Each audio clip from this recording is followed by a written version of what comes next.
Now at 10 Joplin schools are turning to virtual learning to make sure kids don't fall behind during school days. Plus, some dispensaries in Missouri can now start selling recreational marijuana. And if you bet on any sports in Kansas, we'll explain what you need to know for your taxes. The 4 states' most watched news starts now. As weather seems to remain inconsistent, the Joplin School District is taking a step ahead to make sure students get the best education possible wherever they are. This is KOAM News at 10. I'm Dow Quick. KOAM Shagun Bamadelli has more. With the chilly wind and cold days, Joplin Schools is implementing a new way of teaching students on bad weather days through a system called Alternative Method of Instruction. And it is something that we use here in the district when we have a day in which kids won't go to school because of weather. It gives kids really the opportunity to continue their education and learning and lessons without actually being in school. Young says students will be able to communicate live with teachers. It's going to be delivered in a virtual method in most cases, especially in secondary. So we provide that through our learning management system, and we use Canvas. So it allows the teachers to still engage with students live, so they can have Zoom, Google Meet type of situations. The Assistant Superintendent of Learning says AMI is different from online learning. So our full-time virtual learners, they access all of their curriculum 100% of the time on a virtual platform.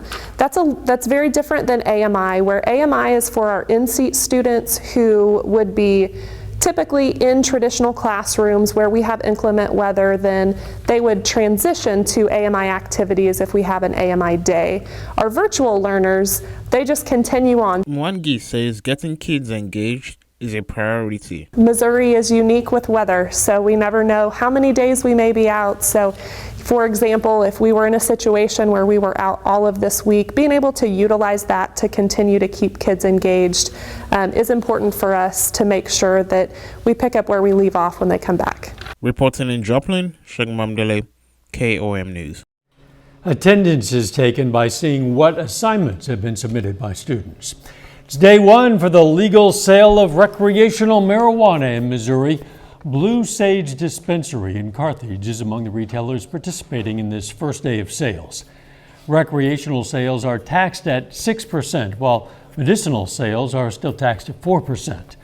The state is in the process of approving recreational and hybrid licenses for Missouri dispensaries. Buyers have to be at least 21 years old and have a legal ID.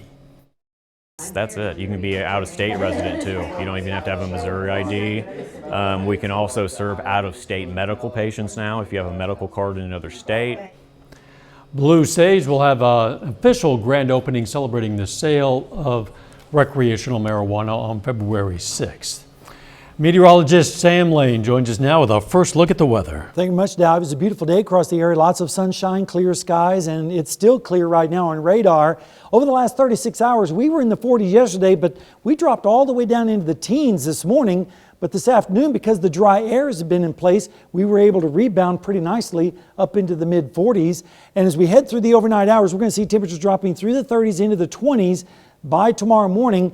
And also we have some winds picking up as we head towards the weekend, especially Saturday.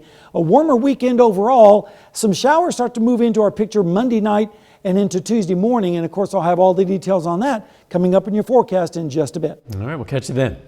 Super Bowl is the biggest event when it comes to betting, and even though it was legal for only 4 months, 2022 was a big year for sports wagers in Kansas. The Kansas Lottery saw more than $700 million wagered. And regardless of whether you came out ahead, those numbers will matter on your taxes. Reporter Sean Loging has more on what you need to know before you file those taxes. Welcome to the time of year when the jumble of receipts and documents get calculated and tabulated into your 1040. At Liberty Tax, Shane Albrecht is used to seeing people with taxes that include some gambling winnings. Hey, sportsbook, they get a nice conversation going on it. You get another one, slots. Wow, how'd you win so much at slots? But and there's always a story. Many Kansans last year placed their first bet after sports betting became legal in the state. That also comes with some responsibilities on your taxes. Shane says all of your winnings have to be reported to the IRS. Their winnings is income. It's pure and simple. For some of those winnings, you'll already have a tax document called a W-2G. For sportsbooks, anytime you win $600 or more and the odds are 300 to 1 and greater, the casino or sportsbook are supposed to provide you with one of these tax documents. From every time that you win $600 or more, you generate a W-2G. So you can have multiple W-2Gs. It just depends on how many times that you win. For instance, on a tax return, my personal record is 88 W-2Gs. And it's not just you getting a copy. The IRS does too. You need to report that income on your 1040 or you will get a letter from the IRS saying that you underreported your income and you might not like the results. That includes penalties and interest. For those who are able to do an itemized federal tax return, you can also get a deduction for gambling losses. If you lost $12,000 and only won $6,000, your deduction is $6,000. The other $6,000 just goes away. Shane says for that, make sure that you have accurate and complete records because that'll be something the IRS monitors closely. Some young students in Carthage received new books to read in their free time. The Carthage Family Literacy Council today donated books for each student in the Tiger Prep Academy in Columbus Elementary School. Although children in this program are preparing for kindergarten, can't really read yet, this is a great benefit for the young students and can help them learn letters, they say. The books are for the students to take home each night, return, and then trade out the next day. Research says that the more you read to your kids, the better they will do in school. And so we just know as teachers that a lot of times kids don't have books at home. Maybe the only books they have are the ones that they check out from the library at school or what they got maybe even when they were born. These two groups weren't the only students receiving books. The council also stopped at Fairview Elementary School's Tiger Prep class to distribute more books. The Lamar, Missouri Career and Technical Center is celebrating 50 years of educating students. They hosted an open house today and invited all current students, alumni, and current and former employees to join in. 50 years we've spent time, making sure we are relevant to industry and working with industry to make sure the students that exit our building are prepared and ready for success. And I think that's a big part of it as we serve our 9 city schools. Current and former employees were also recognized at today's Lamar High School varsity boys basketball game. A Webb City group is looking to bring back swing dancing. Vintage Swing Movement hosted swing dancing lessons at the restaurant Just a Taste. Featured live music from Jomo Jazz and gave people a chance to enjoy some drinks and learn some new moves. We really just wanted to offer Joplin something else to go do, like another event, something to get out of your house, something fun to go do like if you're in a city. So live music, everybody loves that, and so who doesn't love live jazz? The group plans to host lessons on the first Friday of every month. Coming up, the latest on a Chinese spy balloon that's been making its way across the United States, plus what the latest jobs report shows about the labor market. The Pentagon says it's aware of reports of a balloon over Latin America. A spokesman says they now assess it to be another Chinese surveillance balloon. Here in the U.S., the Pentagon's not ruling out the option of shooting down the other surveillance balloon that's currently floating above our country. Officials say they haven't taken it down because they don't want to risk harming anyone on the ground. Willie James Inman is in Washington with details. U.S. military officials say the Chinese surveillance balloon will probably be over the country for another few days. We currently assess that the balloon does not present a military or physical threat to people on the ground at this time. It reached the lower 48 over Montana. This thing is so weird. And on Friday, commercial pilots over Missouri were warned to be on the lookout. Kansas City Center, good morning, derelict balloon after 11 o'clock. The massive balloon is carrying a payload of cameras and antennas as big as 2 or 3 school buses. It's powered by solar panels and steered by a rudder. Beijing says it's a weather balloon that flew off course, a claim U.S. officials don't believe. It's a violation of our sovereignty. It's a violation of international law.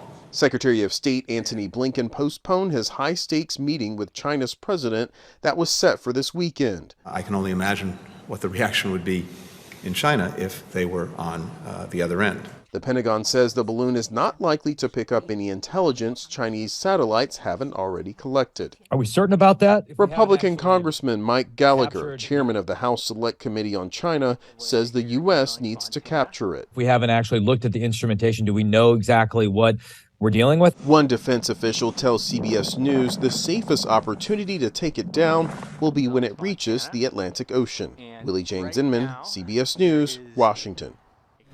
One official told CBS News President Biden initially wanted to shoot it down, but Pentagon leaders said that was just too risky. Despite recession fears, there are more signs the labor market is still strong. The Bureau of Labor Statistics reported the U.S. economy added a staggering 517,000 jobs in January.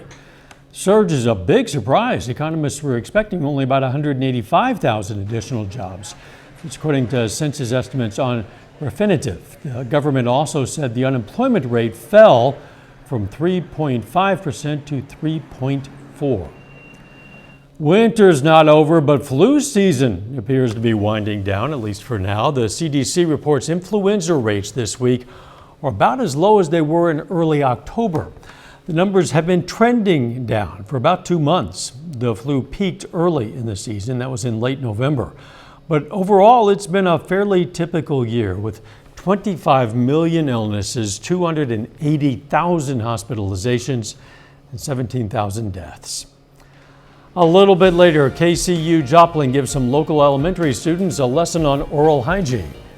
And the wind is really going to start picking up tomorrow and Monday. I'll have your complete forecast when we come back.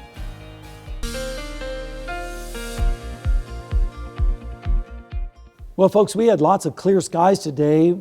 Pretty nice day across the area for February.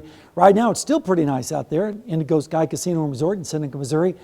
Mostly clear conditions, and that's going to allow temperatures to drop just a little bit more, but then the winds out of the south are going to kind of arrest our fall as we go into tomorrow morning. We made it up to 44 today after starting out at 17, which was below the normals of 47 and 26. Record high of 74 back in 1962 and minus 11 back in 2011 with that big blizzard that we had during that period of time. Radar is all clear right now, but if we go back to the north and west and northwestern part of the country, we have a storm system that's now making landfall in British Columbia. Also another storm behind that one. Those are going to be heading our direction, but it's going to take a few days before they get here, but the winds are going to be picking up ahead of those, especially tomorrow and Monday. 36 right now in Joplin, south wind at 10, so it feels like 28 out there. 23 on the dew point, so that's coming up just a little bit. Temperatures across the area are pretty varied. 31 in Fort Scott right now, but it's 36 in Grove, 36 also for our friends in Bonita, 32 freezing degrees up in Nevada right now. But when you factor in the wind, it feels colder, generally in the 20s across the area, 25 in Yates Center and Iola, 26 in Parsons, a little bit warmer down in Grove where it currently feels like 31 degrees. That's because of the winds, and the winds tomorrow are really going to get cranking as we head through the afternoon. We'll see winds generally around 40 miles per hour, especially up towards the north and west. And as we go through the evening, those winds are going to move off towards the east. And by Sunday, our winds will be very light across our area and warm temperatures. And then as we move into Monday, winds will be close again, 45 to 50 miles per hour on Monday morning. So it's going to be pretty breezy 2 out of the 3 days coming up. All right, let's take a look at the lows tonight. Generally in the 30s across the area, southerly winds. And then tomorrow, we're going to see temperatures in the 50s with those south winds really cranking out of the south and generating some moisture as well. And then as we go into Sunday morning, we're going to see lows generally in the 30s across the area with light variable winds. And that will continue into Sunday afternoon with highs in the mid to upper 50s, even 60s down in Oklahoma. So Sunday looks like it's going to be a great day. Then on Monday morning, we'll start to see the clouds increase with lows generally in the 40s, and those south winds will really be howling and bringing up some moisture ahead of the next storm system. As we go through time over the weekend, mild air starts to move in, but then as we go into Monday and Tuesday, here comes that storm system out of the south and west, and that's when the rain chances start to increase across our area, especially as we go into Tuesday morning. All right, how much rainfall? Generally around 1/4 of an inch here in the metro area, higher amounts to the south, lower amounts to the north and west, where they desperately need it in southeastern Kansas, where the drought is still ongoing. All right, over the next 7 days, pretty nice Sunday shaping up across the area. Windy tomorrow, chance of showers on Monday, night into Tuesday morning, and then another chance of precipitation on Friday, a slight chance of snow, and then as we extend it out, it looks like another chance of rain next Monday. So all in all, not a bad forecast. No, it is trending in the right direction, even though there is a chance of snow in the future. It's not going to be overly Yeah, we cold have for very plenty of long. time to worry about too. Yeah, we'll deal with it when we have to. All right. Thanks, Sam.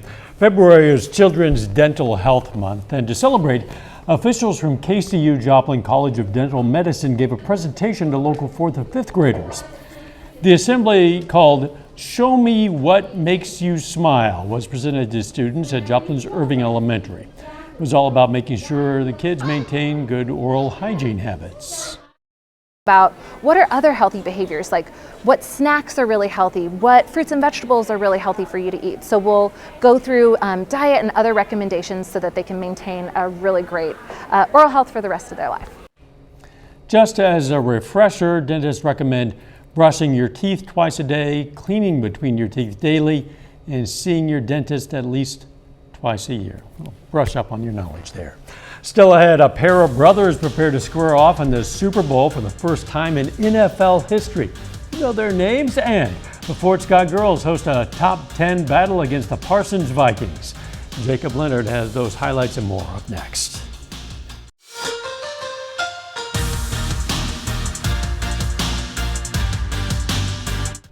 The Fort Scott Tigers are at home tonight for a doubleheader against the Parsons Vikings. On the girls' side, it's a big-time matchup in the SEK and a showdown between two teams ranked in the top 10 in the state in Class 4A. The Fort Scott enters the night ranked 7th in the state. Parsons, a couple spots behind them at number 9. On the first quarter, Keegan Yarrick gets the steal on one end, takes off the other way, all the way to the basket for 2. Yarrick scores 11 tonight for Fort Scott. To the second, Parsons hangs around Sydney Scheibe. One dribble, pull up, long 2. Scheibe leads the Vikings with 16 points in this one, but Fort Scott closes it out. Mackenzie Murphy on the block.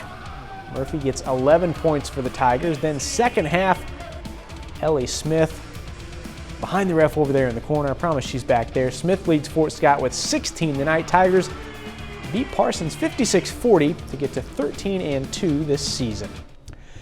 This weekend is opening weekend for Pitt State and Missouri Southern baseball, and the Lions get to play at home to kick off the season, playing 4 games over the next 3 days in Joplin. Now that starts this afternoon, hosting St. Cloud State in their season opener. They'll pick it up top of the first. Huskies runner on first, but Chayton Beck fires a perfect shot to second, catches the runner stealing to end the inning.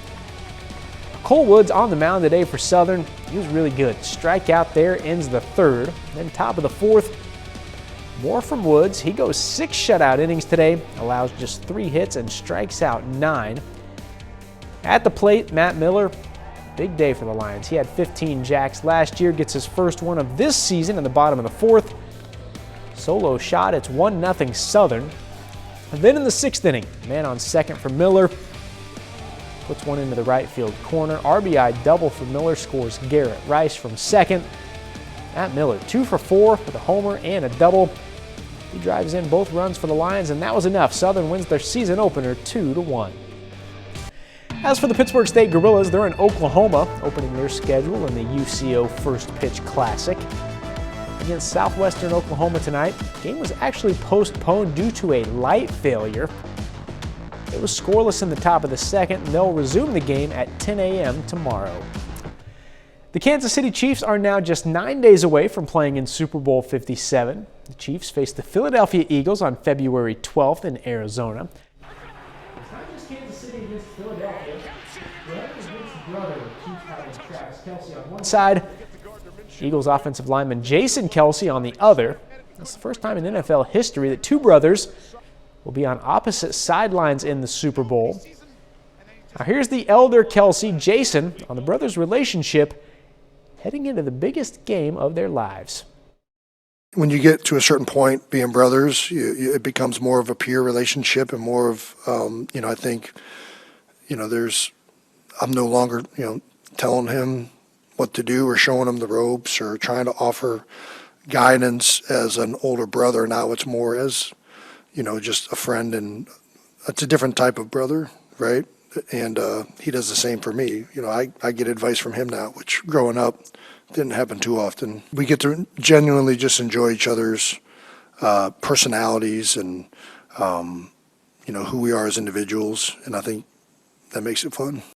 So as parents, it's cool you got two kids in the Super Bowl, but it's got to be hard knowing that for one of them it's going to be one of the best nights of their life. For the other one, it's going to be one that makes them lose sleep for a very long time. My mom says she just roots for the offense since they both play on offense. Perfect. Yeah, exactly. We'll be right back. Take time now to honor a local veteran. Charles Stout Jr. served in the U.S. Navy from 1950 to 1954.